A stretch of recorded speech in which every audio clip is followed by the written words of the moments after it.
Weapons, both melee and ranged, progressively get better and cooler as you play through the game.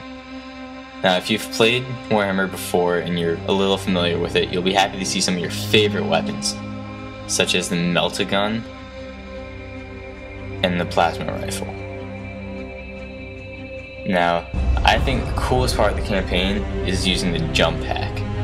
The Jump Pack allows you to obviously jump and kind of glide over to areas you wouldn't normally be able to get to. Now, while in the air, you also have the ability to perform a ground pound, which is just like it sounds. So, hidden throughout the campaign, there are some things called servo skulls. You can collect these skulls, which contain audio logs of various people just talking about pretty much what's going on. When you find one, you can just collect it or hold the button and you actually listen to it as you continue through the level. And these are pretty much your bonus for exploring everywhere. You get to learn about how the situation on Grata actually started. Now, one of the coolest parts was when you meet up with another chapter of Space Marines. I believe it's the Blood Ravens. And you fight alongside them to get across the bridge. Now, this part really emphasizes what Warhammer and the Space Marines are all about. Space Marines, well, all of Warhammer really, is very squad based.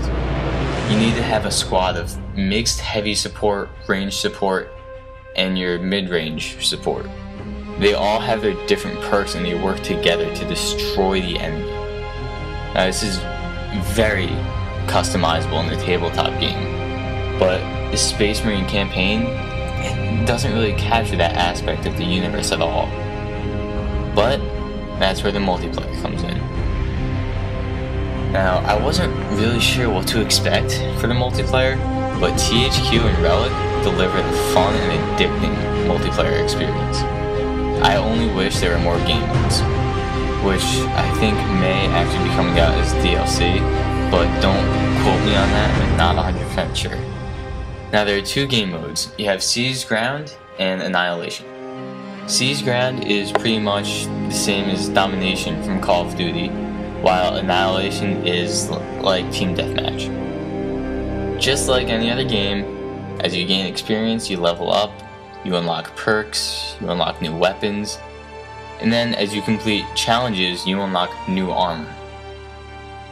Now, all of the multiplayer weapons are seen in the campaign except for one, the Power Sword. Now, to unlock the Power Sword, you have to actually buy and play the arcade game Kill Team, which relates to Space Marine somehow. I'm really not sure. Are you fucking serious? I did not like that when I realized that, because the Power Sword was the one fucking melee weapon I wanted to see that was not in the game. To make up for that though, they have customization of your online characters. The customization is fucking amazing and one of my favorite aspects of the game. The options you have are almost unlimited. You can change each individual piece of armor, and you have two options when it comes to the color schemes.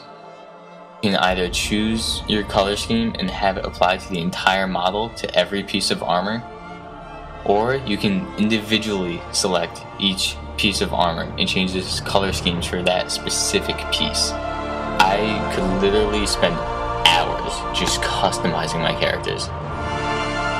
So overall, I'd say Warhammer 40k Space Marine is a great representation of the Warhammer 40k universe, and serves as a decent introduction as well.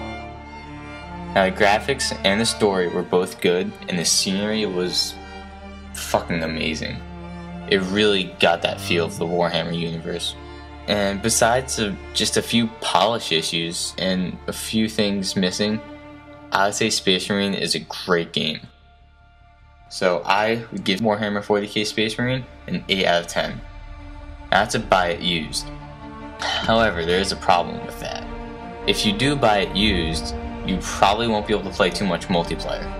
What they did was, to get past level 5, you need to enter a code that's found on the back of the game booklet. That's fucking gay! So if you buy it used, you're probably not getting past level 5.